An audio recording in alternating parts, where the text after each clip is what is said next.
What would you do if a stranger appeared on your road, determined to face the world alone?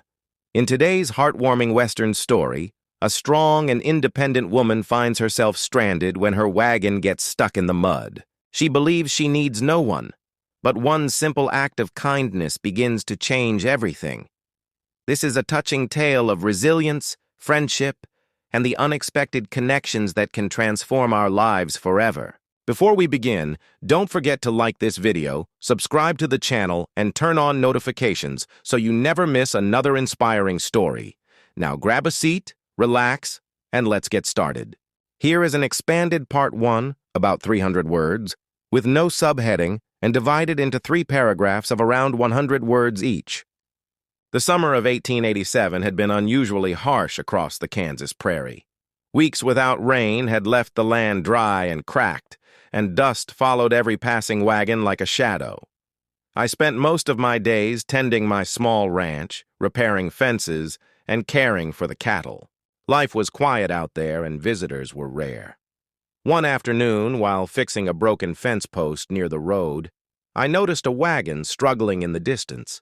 Its wheels had sunk into a patch of mud left behind by a recent storm. The horses pulled hard, but the wagon refused to move. Curious, I rode over to offer assistance.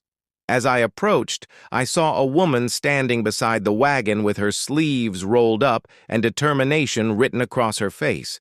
She looked to be around 40, strong and confident, unlike most travelers I had met. Before I could even introduce myself, she crossed her arms and said, "I don't need rescuing." Her tone was firm but not rude. I tipped my hat and smiled. "Maybe not," I replied, "but your wagon might." For a moment, she stared at me, deciding whether to trust a stranger. Finally, she stepped aside and allowed me to help.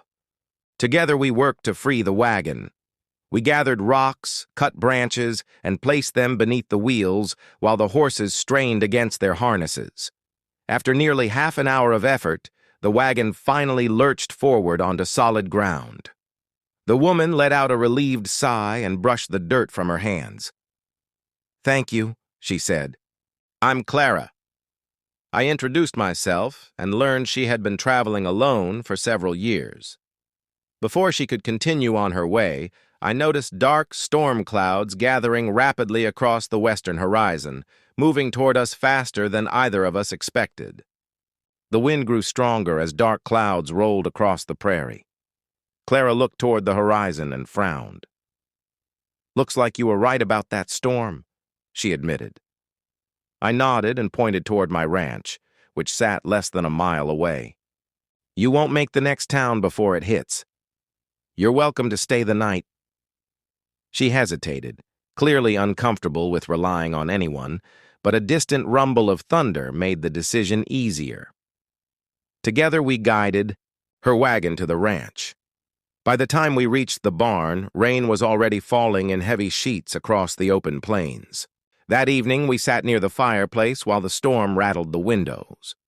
Over a simple supper of stew and fresh bread, Clara slowly began sharing her story.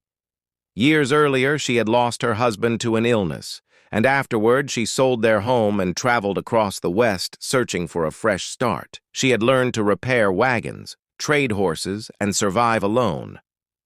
"People always leave," she said quietly while staring into the fire. "So I stopped depending on them." I understood the loneliness behind those words. We talked for hours, and for the first time that evening I saw her guarded expression soften into a genuine smile. The storm finally passed during the night. The next morning, the prairie looked completely different, washed clean beneath a bright blue sky. Before Clara left, she showed me a photograph of an old farm she had recently inherited from a distant relative.